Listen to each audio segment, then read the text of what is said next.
Hello. Today we are going to learn about audit planning. Before that, we need to know why auditor need a plan. First, to conduct audit in efficient manner. Next, to obtain sufficient evidence.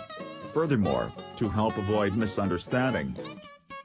For the first step, auditor need to do a pre-plan. In this step, auditor need to decide whether the financial statement framework used is acceptable.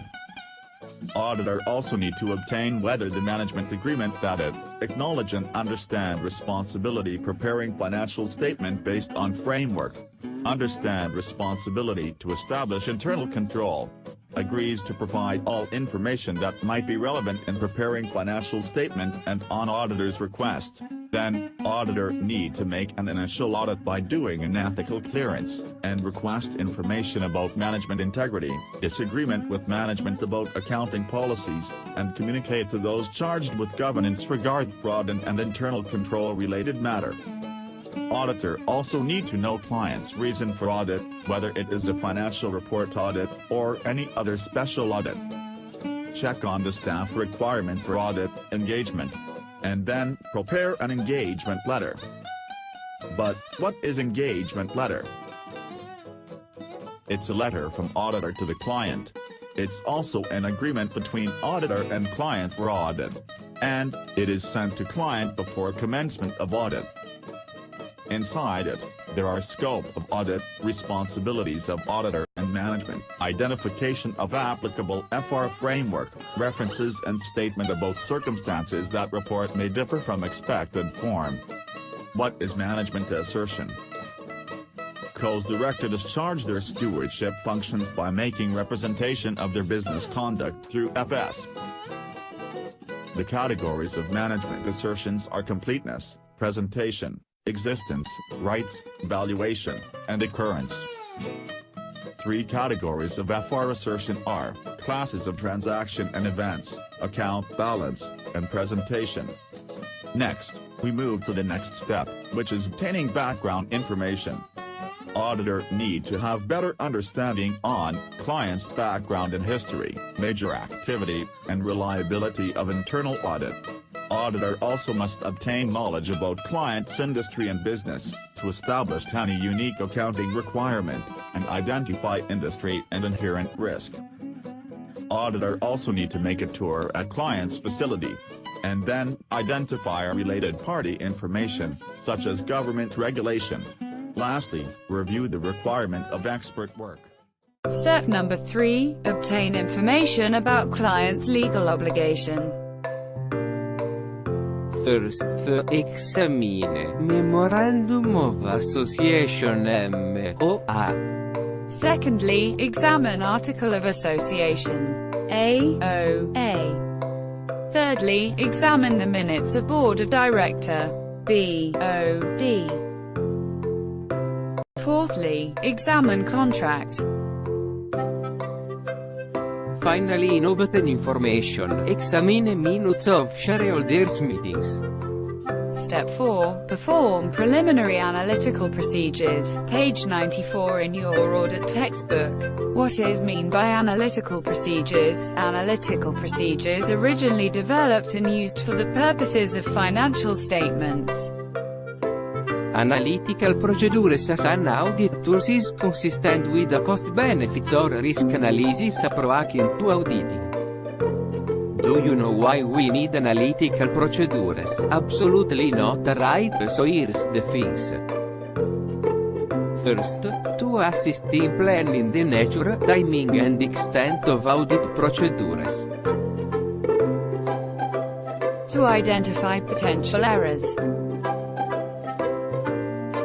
To determine areas that require detailed checking and substantive tests. Analyze significant ratios and trends. Investigate the relationship in order to determine whether data, account balances appear to be reasonable. Types of AP. 1. Trend analysis. Examine change in the account over time. 2. Ratio analysis, comparison across time or to a benchmark of relationship between financial statements items, example quick ratio, current ratio, average collection period, stock turnover. 3. Reasonable analysis or test, forming an expected relationship using financial data, non-financial data or both to test account balances or changes in account balances. Preliminary AP include 1. Compare client and industry data. 2. Compare client data with similar prior period data. 3. Compare client data with client-determined expected result. 4. Compare client data with auditor-determined expected result. 5. Compare client data with expected result, using non-financial data. Now we will continue with step 5, which is set materiality and acceptable audit risk. What is materiality? Is a criterion for determining the items require attention and detailed examination and needs to consider both the quantitative and qualitative nature of the misstatement.